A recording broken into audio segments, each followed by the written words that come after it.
Today, we end our relational intelligence series. Somebody say, "Oh." Well, if you missed any of the sermons, you can go back to YouTube and watch that. And so, another plug for our YouTube channel. Amen. A woman who was a terrible cook, not my wife, gave a preacher gave a preacher a pie to take home to his family. After tasting the pie, they simply threw it in the trash, unable to eat it. The next Sunday, the woman asked the preacher, "How did you like my pie?" The preacher responded, "A pie like that does not last long around our house." You could use that. All right, that's free. That's free for this week. Free, free, free. The last 3 weeks, we've been in this relational intelligence series. And relational intelligence, if you want to define it, is the ability to discern if someone should be part of our lives and what place they should occupy, and then align them accordingly. All right? The ability to discern if someone should be a part of our lives and what place they should occupy, and then align them accordingly. And so we've been learning so much. There's so much. And so we try to give as much as we can through these sermons, but the book goes into a lot of details. And I would say that's probably one of my favorite books is this book. And so definitely get it if you don't have it. And so we started with defining relationships. We talked about friends, associates, assignments, advisors, and so we started with that. Then we talked about discernment, right? Discerning relationships. And Sister Cherise did a great job in talking about that. You know, what do they look like in my life? Are they in the right place, right? And then Sister Sylvia did a great job last week, as we saw the clip, all right, and aligning these relationships, putting them in the right place. And that it was so good that we put them in the right place. And today we're going to be talking in this last message in this series about learning how to assess, or meaning assessing our relationship. Somebody say assess. All right? The coronavirus. How many heard about the coronavirus? Right? It's everywhere. It's talked about anywhere. If you're reading on the internet, on the news. But if you were hiding under a rock lately, the coronavirus is not a virus because you drank too many Coronas. All right? Okay. But this virus actually resulted in about, over 2,000 deaths lately, and it originated in China. And this virus actually spreads mainly through person-to-person interaction, through the respiratory droplets produced when an infected person actually coughs or sneezes. I remember not too long ago there was a letter that I received from Judah's school, my son. He's 4, and he's in this school, and they send this note, say, "Hey, listen, if your child is sick, don't bring them to school." And the teacher said, "Amen," all right? And if your child comes to the school sick, they said, they will be sent back home. What they were saying is, what you have is contagious, and what you have, I don't want. Most of our experiences and learnings about things that are contagious are negative. So, we protect ourselves. Some of us maybe wear masks, and some of us just buy bottles of antibacterial soap. How many of you just, have a bunch of them in your purse right now, right? And so you have this, and you just want to keep all the germs away, right? But what about people? What about contagious people? What about you and I? What if the people that we have in our lives are a direct result of the person we are? And if we don't like or are not attracting the people we like in our lives, then there's only one place to look: in the mirror. So here's the question, are you who the person who you are looking for is looking for? Let's say that together. Are you who the person who you are looking for is looking for. A little confusing there, but if you think about it, man, that makes total sense, right? Am I the friend that the friend I'm looking for is looking for? Am I the coworker that the coworker that I'm looking for is looking for? Am I the husband that the wife I'm looking for is looking for? Am I the wife that the husband I'm looking for is looking for? And if you're a leader, am I the leader that great people I'm looking for is looking for? Because you will attract who you are, not what you want. Because you are contagious. Turn to someone and say, you are contagious. You are contagious. You are contagious. And my title today is, who are you attracting? Who are you attracting? Let's pray. Father God, I thank you that it's not my words, but your words that transform. It is your presence. It's what you are going to do. I'm just a vessel. I pray I am not the one that they should see or hear, but it's you. So hide me behind the cross. I pray this word will bring transformation, healing, and strength, even to the inmost part of our hearts. In Jesus' name. And everyone said? Amen. There's a couple of verses I want to read. And we'll go start with 1 Samuel chapter 17, verse 38.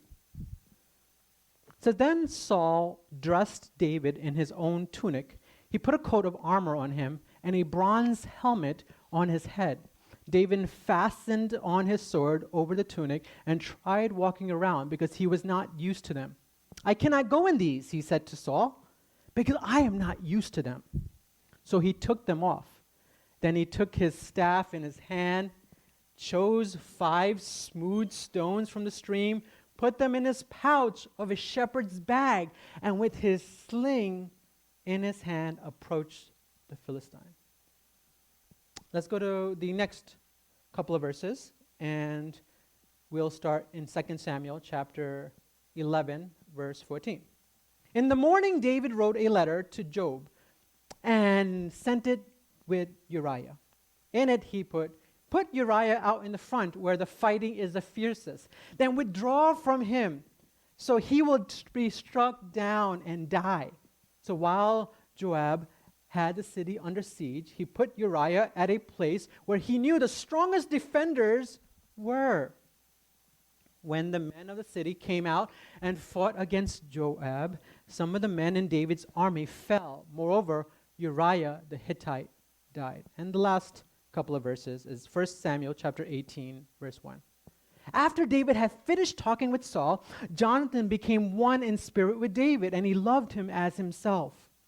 From that day, Saul kept David with him and did not let him return home to his family. And Jonathan made a covenant with David because he loved him as himself. Jonathan took off his robe and he was wearing and put it on David, and along with his tunic, even his sword, his bow, and his belt.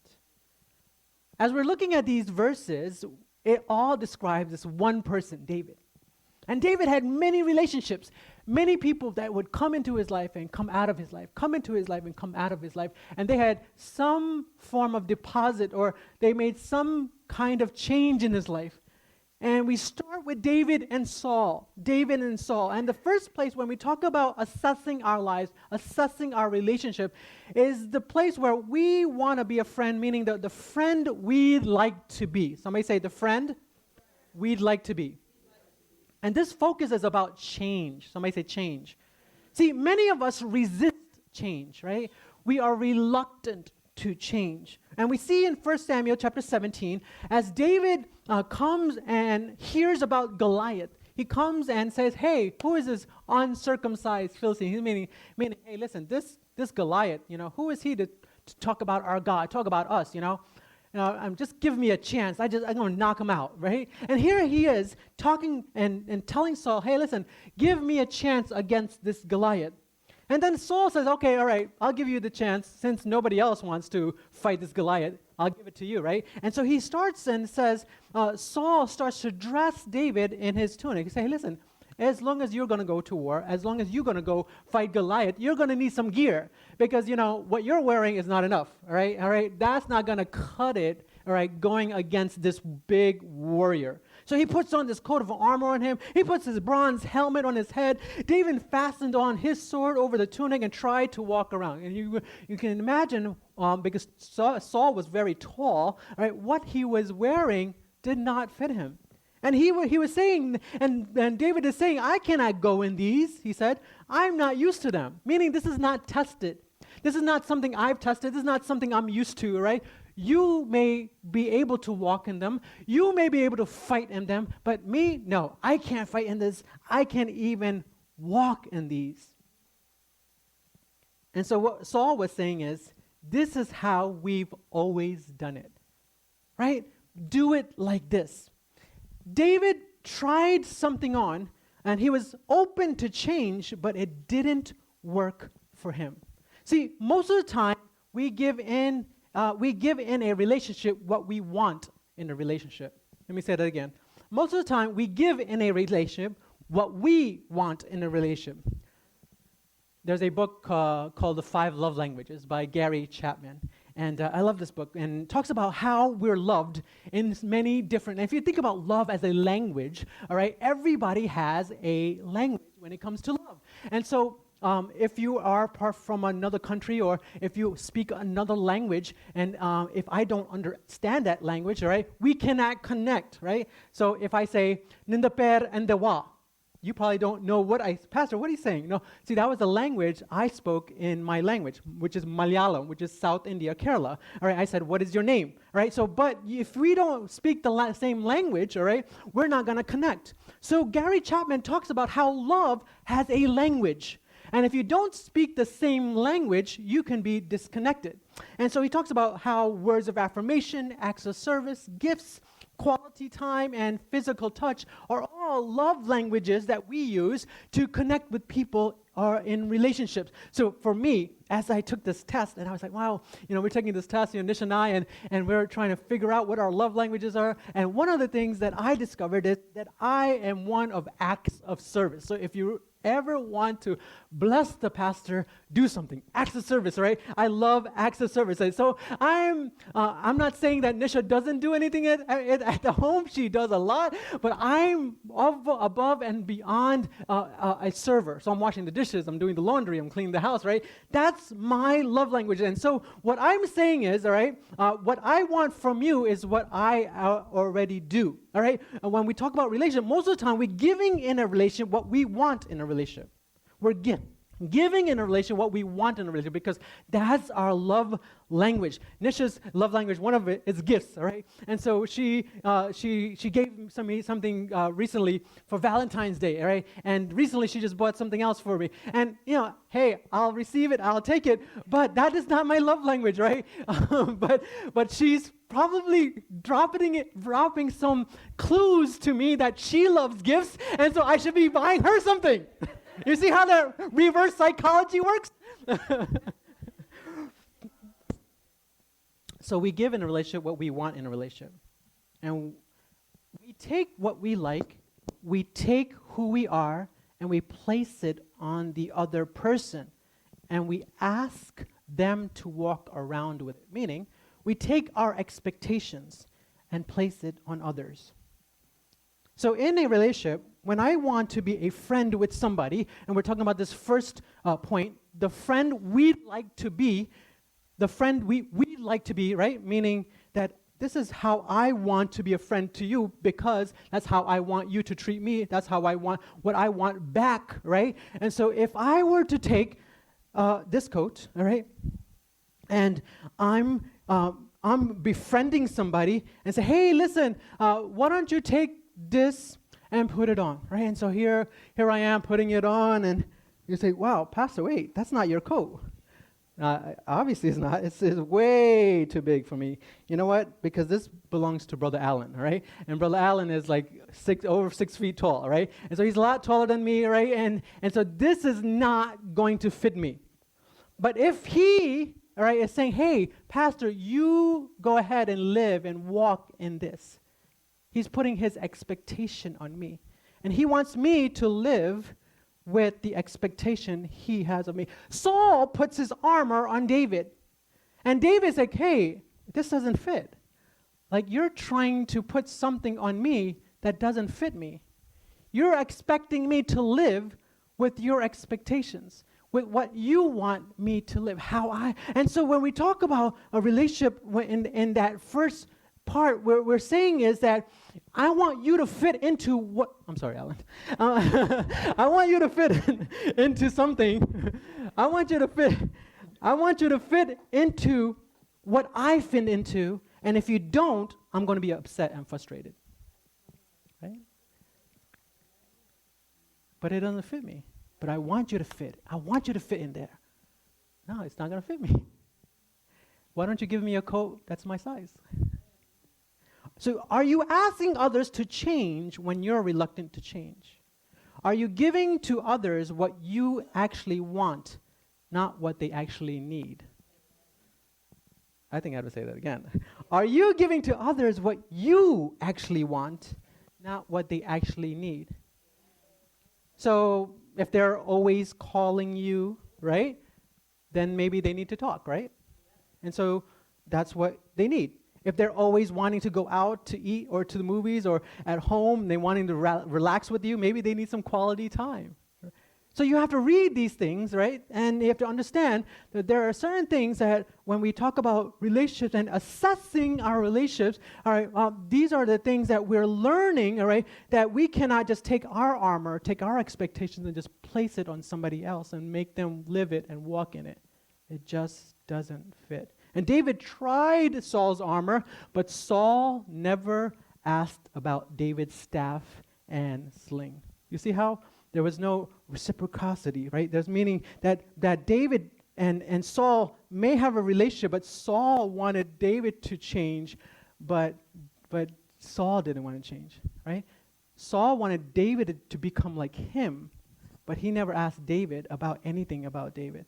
And I remember there's a pastor, A.R. Bernard says, change is the only constant in life. Change is the only constant in life. If you have a hard time changing, you're going to have a hard life and a hard time keeping friends. That's so important because change is a constant in life. Every single thing is changing in your life. If you don't keep up with technology, all right, because it's changing, all right, now it's not if Facebook or Instagram is TikTok, right, or whatever it's called, right, but you're thinking about, man, things are changing every day, all the time, and if you're continuing to just stay in the past and not willing to change, here you are with the rotary phone. Hello, right? Not keeping up with the times, not keeping up with the change.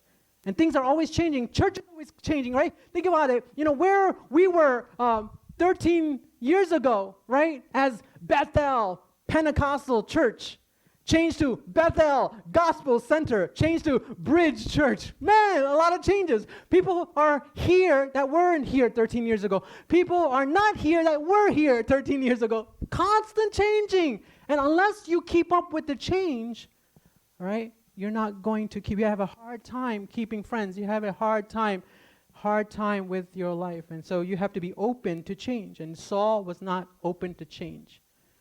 But David was. David was. And sometimes those changes, you're going to have to adapt and you have to figure out if that changes for me or not. Right? And so number 2, let's say the friend others wants us to be. Somebody say the friend others wants us to be. And this is the relationship between David and Joab. Right? The first one was between David and Saul, but now it's David and Joab. And David and Joab is a different relationship because now Joab is the chief operating officer, meaning he is the one that's over the army, and he is the one that's going to call the shots in David's army. David's already king in this context, and so here the focus is control. Somebody say control. Some of us have control issues. It's my way or the highway, right? And we exert our power, our authority, or even threaten in order to get someone to be who we want them to be. So in the story, right, 2 Samuel chapter 11, we have Bathsheba, we have Uriah and Joab. Here is David watching this woman bathing. Bathsheba, he's lusting after her. He wants her, and he's going to do all he can to get her. And so we see David comes up with a plan. Hey, Joab, you know Uriah, Bathsheba's husband? He's in your army, right? Check this out. Here's the plan. Put him in the fiercest battle, in that place where he's going to be vulnerable, and he gets struck down and die. Put him there. Because David's plan was for Bathsheba's husband to die so that he can marry Bathsheba.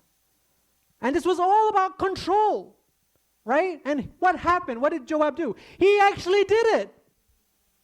He actually did the wrong thing that David asked him to do because he wanted to be a friend that somebody else wanted him to be. He wanted to be a friend another person wanted him to be. David wanted him to do something. And sometimes there are people in your life that want you to do unhealthy things, the wrong thing, in order for you to be a friend.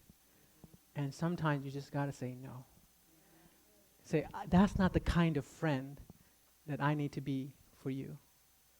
That's so important, right? Because sometimes we just want to please people. And we're not thinking about the consequences. We're not thinking about the decision. All we're thinking is, I just want to please the person that asked me to do something. Oh, can you do me a favor? Can you do me a favor? Can we do this? Can you do this? And you're not thinking about, man, if I do this, what about my reputation, my character, who I am?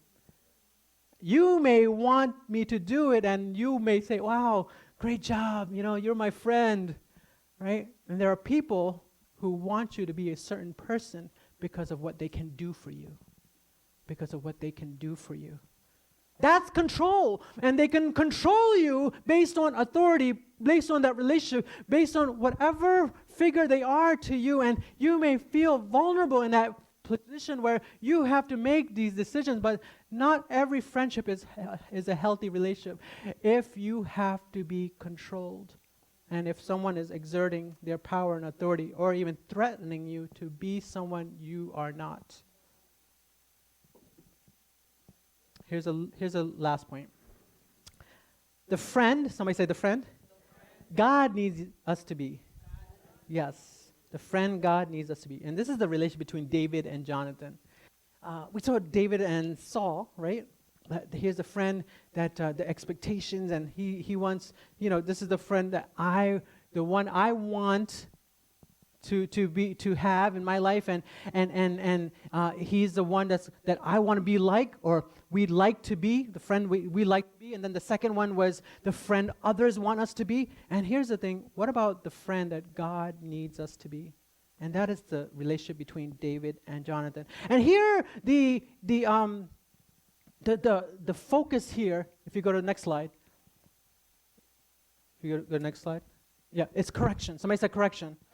All right, and so we look at 1 Samuel chapter 18, verse 1. It says that David had just finished talking with Saul, and Jonathan became one in spirit with David, and he loved him as himself. From that day, Saul kept David with him and did not let him return home to his family. And so David now starts to work in the palace. He starts to work with Jonathan's father, which is Saul. And Jonathan loved David, meaning that he saw David's character. There was something attractive about David. There was something about his character that said to Jonathan, I want to know this person. I want to be a friend of this person. See, you are attractive because of what you're attracted to. Jonathan was attracted to David because of who David was attracted to. Who is David attracted to? God. God was David's attraction. If you read through the Psalms, he would describe God as one that he would long for, right? We know Psalm 23, as the deer pants for the water, so my soul yearns for you, longs for you. There was an attraction to God as high as the heaven is, deep is your love. And he talks about his love. He talks about his glory. He talks about everything about God. And we see this attraction that David has towards God. And here he is living his life, and he's attractive because of who he's attracted to. What you're attracted to will be based on what attracts you. And if somebody's body or status or money or personality, that's the only thing that's attractive, if this is the only thing that is attractive to you, then that is all will attract. And then when that's gone, the attraction is gone. Right? I love this. If you go to the next slide, it says, attract what you expect, reflect what you desire, become what you respect, and mirror what you admire. Attract what you expect, reflect what you desire, become what you respect, and mirror what you admire. David didn't receive the armor and the sword and everything that Saul tried to give him, but he received it from Jonathan. What was the difference? When Jonathan comes and says, hey, David, here's my robe. Here's my armor. You see, David, about almost 15 years go by, right? There's 15 years, there's a point in David's life where Samuel the prophet anoints David as king. He said, listen, God has said, I rejected Saul. You're the next king. Here's the oil. I'm going to anoint you as king. But David never becomes king until 15 years later. He's anointed. He got a word from God. God made a promise. But for 15 years, he's waiting for that promise to take hold, to be a reality in his life. And in 15 years, he finds himself running from Saul. 15 years, he's hiding in caves. 15 years, he's in the wilderness. He's fighting for his life. He's trying to stay alive because Saul becomes jealous of David. Saul becomes jealous of David because David is fighting battles and winning, and God is with him, and he defeats this giant called Goliath, and he is popular with the people, and Saul got so envious, and he actually tried to kill him with a spear, and here he is. He's on the run. David is on the run with everything that Jonathan put on him. And correction in this relationship, when we talk about what God, the relationship, the friend that God needs us to be, is the one that we can be able to correct our friends. But David is here, Jonathan is here, Jonathan is saying, hey, listen, put on this robe, put on this armor, and maybe David's thinking in his mind, no, I'm not king yet, you're the prince, you're supposed to be the king, you're the next in line, but Jonathan said, no, there's something about you, I already know that you're going to become the king, even though I'm the king's son, I'm supposed to sit on the throne next, I'm the next in line, I'm going to honor you, I'm going to be obedient to God, I'm going to give you the robe, I'm going to give you everything that you need because you are the next king. And he had to correct David. He had to be in that place and say, listen, I'm your friend and you're going to have to receive this correction. And sometimes there are times when we don't want to receive that correction. We can't see what our friend is seeing in us.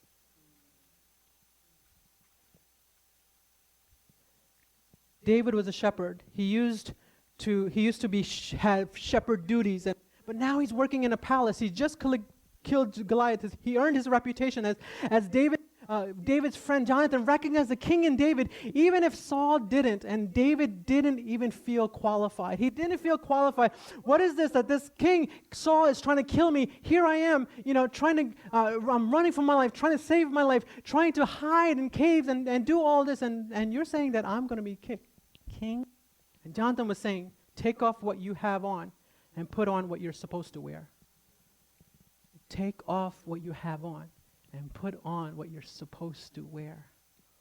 And Jonathan was forfeiting his right to the throne.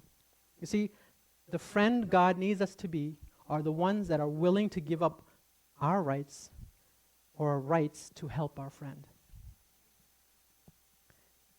And you may have the right to do something, you may have the privilege to do something, but you give up that privilege, you give up that right because of the friend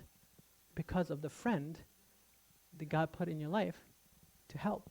And if they succeed, you succeed. If they are blessed, you're blessed. And you don't be envious and jealous of them because they're going further and faster than you, or they're in a place that's further than you. No, you bless them and you want the best for them. That is a real friend.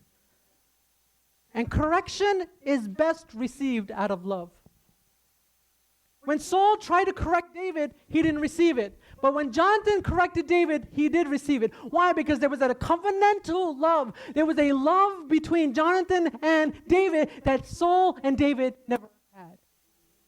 And a godly relationship is based out of love. And when you can correct somebody, when you can disciple somebody, when you can start to tell them what needs to be changed and tweaked, and they don't get offended, it's because you bathe that relationship in love, and they see that your intention is good and not bad. I love what Pastor Craig Rochelle says. He said, be yourself. You go to the next slide. People would rather follow a leader who is always real than one who is always right.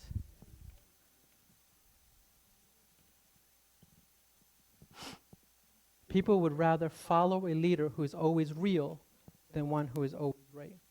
David could have said, no, God chose me and he'll do it in his time. And when he puts, these robes and he puts whatever he wants to put, no, he's like, listen, I'm going to be humble. I'm going to be real. And that's the kind of leader that people follow. It's not one who's always right. David didn't get it right all the time, but he was real. What was it? What was the cliche? What was David's life described as? A man after God's own heart. Adulterer. Murderer. A man after God's own heart. Unqualified, shepherd boy, no abilities, no leadership qualities. A man after God's own heart. You may not have the degrees. You may not have what it takes, what man and the world is talking about you should have. But if you're a person after God's own heart, that's the only thing that qualifies you for what God has for you. And when you correct without love, you offend. So I've loved this. I've been saying this for years. Build a bridge of love so strong that the weight of truth can travel on it. And that's what I believe this church is. We're a bridge church. We're building bridges of love so that the weight of truth can pass on it. And when you don't build a bridge strong enough for the truth, if you just give truth without love, that bridge crumbles and that relationship breaks. And here you are, offending when it shouldn't. People shouldn't take offense. They should feel loved. It was 2003 when we started our church. And I remember, 2006 actually, 2007, 2007. And so I remember it was March 17 because it was St. Patrick's Day. And so March 17, 2007, that's when I was ordained as a pastor. And I remember people I knew, right, who would say, oh, where did you get your degree from? Or, where did you go to college? And I was like, I didn't go to college for being a pastor. And, I had a bachelor's in engineering. And becoming a pastor, I was like, oh man, I feel qualified. And I started seminary, and I knew I needed the education. I needed some form of formal education. I wanted that. I wanted that for myself. And I remember that when I got ordained, I didn't feel like I was qualified. I felt like I needed a degree before I can pastor. But God made me a pastor before I got the degree. And what happened was, I thought I needed, I remember 2009 is when I graduated. And it was a great ceremony, and they took this robe, and gave us this robe, and they said, hey, listen, wear this robe and put this on because you just completed your master's in divinity, right? And so here I am, putting this robe on. I don't know if it fits anymore, but and here I am wearing this robe, and I'm saying, hey, I've been pastoring for about 2 years already, and here I am just getting this robe, and I remember just thinking, wow, David was anointed by Samuel before he got any robes, before he got any throne, before he got any crown. For 15 years, he was not named king. He didn't have the title, but he got a word from God. And I was thinking, did the robe make me? Or was the calling that made me? And sometimes we can put so much emphasis on what we're wearing and our titles and what people want us to have, when we need to go back to what God says and who God says we are. And so David was not seeking the robe and all these things, but people were recognizing what God already said about him. And when you are confident in what God already said about your life, what God said about your future, you're not seeking titles. You're not seeking notoriety. You're not seeking people to say something. If God says something about your life, that's all you need. And Jesus made a covenant. This was this new covenant. And he took off his robe of righteousness. He took off his crown. And he took his identity. And he took his status. And he placed it on us. You see, David was anointed king by Samuel. It was God's declaration that you are king. But it took him 15 years before people could recognize his kingship and put him on the throne. But God was showing him in a relationship of love that Jonathan places his robe on David. And David is still not king. And David is running for his life with a robe. A kingly robe. A robe of royalty. An armor only princes wears. Only people of royal stature wears. And he had to be in a cave with that robe. He had to be in the wilderness with that robe. He had to be lonely in that robe. He had to be fearful in that robe. He had to be depressed in that robe. And there were psalms that he would write while he's running from Saul. Psalm 27:1, the Lord is my light and my salvation. Whom shall I fear? The Lord is the strength of my life. Of whom shall I be afraid? And he started writing these psalms, and he had to continue to remind him and look at the robe.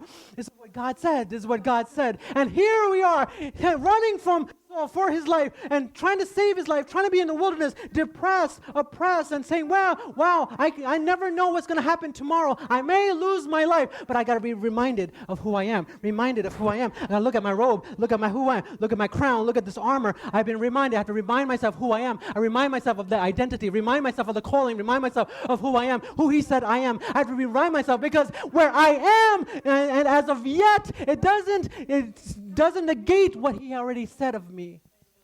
If I'm not where he said I should be, doesn't mean that I have never gotten that calling and I am not who he said I am.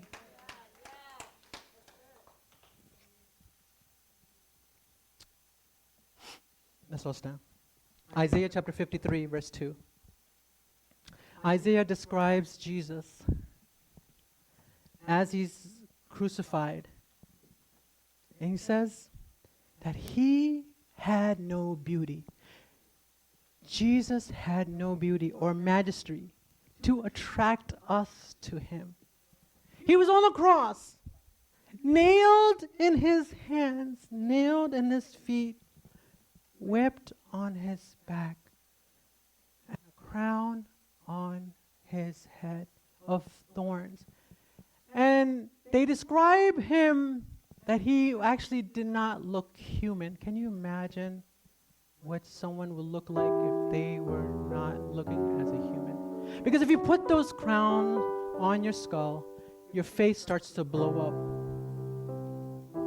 And you don't resemble humanness anymore. So nobody was running after Jesus and, wow, look at the beauty of Jesus. Wow, I love how Jesus looks. No, they were repulsed. They could not even look at Jesus. You know, sometimes when I look at certain things that are disgusting, I can throw up. I just, you know, and I'm thinking, man, when people just saw Jesus, they just want to throw up. Because how he looked on the cross. But he became unattractive so that you and I can be attractive. Oh, he became unattractive so that you and I can be attractive. For your sins and my sins was on Jesus. And all of that unattraction that separated us from the Father was placed on Jesus. And he was just saying, I'm going to exchange the robe that I had to put on you. I'm going to take the crown from my head as the King of Kings and place it on you. I'm going to put the armor that I have and place it on you. Because no matter where you are, you have to be reminded of your identity in Christ. You may be in the wilderness right now.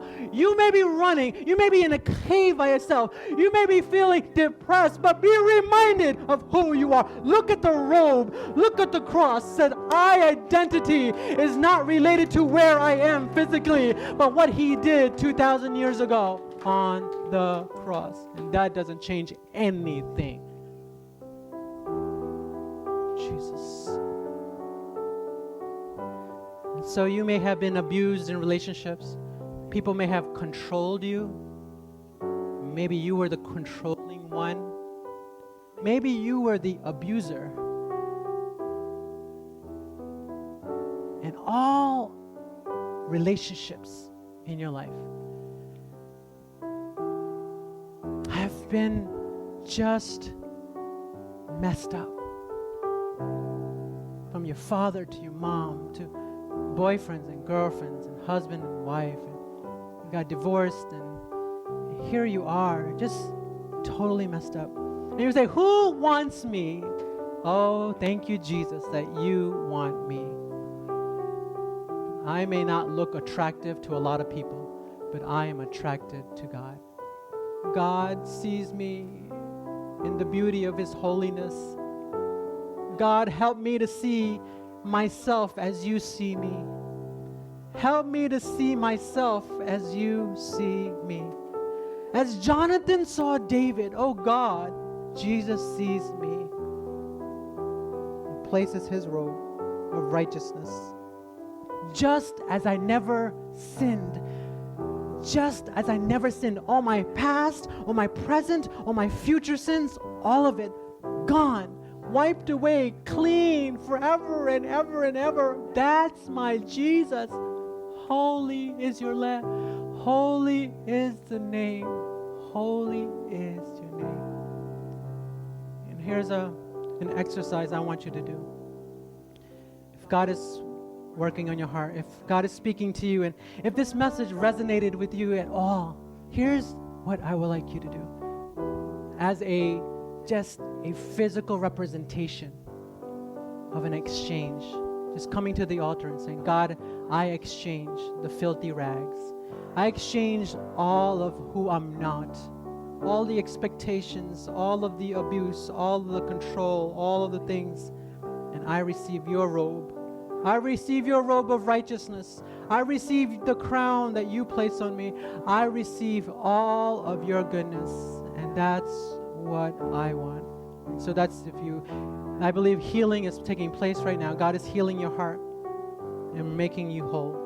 So as you come to the altar, that's just an act of just laying down and receiving. Because sometimes you've been so hurt you don't know how to receive love anymore, right? You've been so hurt you don't know how to receive love anymore. And so you don't feel like you're good enough to receive that love. I remember somebody coming to church a couple of years ago, and they said, Pastor, I can't come back to that church anymore because there's too much love there. I don't know how to be loved like that because I've been hurt so much. I don't know how to receive that love anymore. I'm not good enough for that love. No. You were good enough because He made you good enough. He made you good enough. He saw you just the way you are, and you didn't have to change for Him to love you. He loved you, and when He loves you, you change.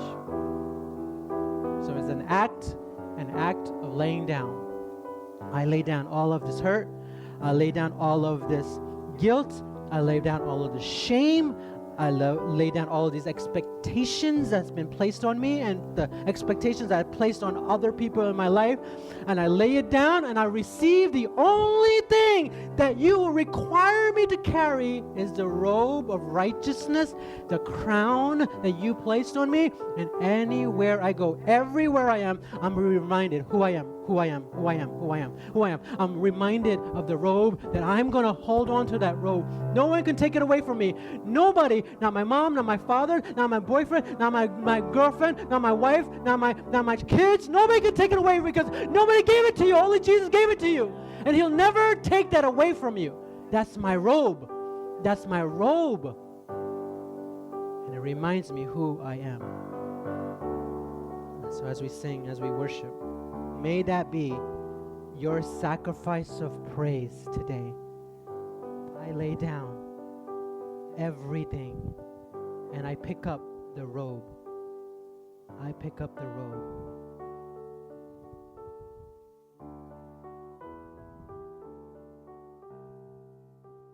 Receive your healing.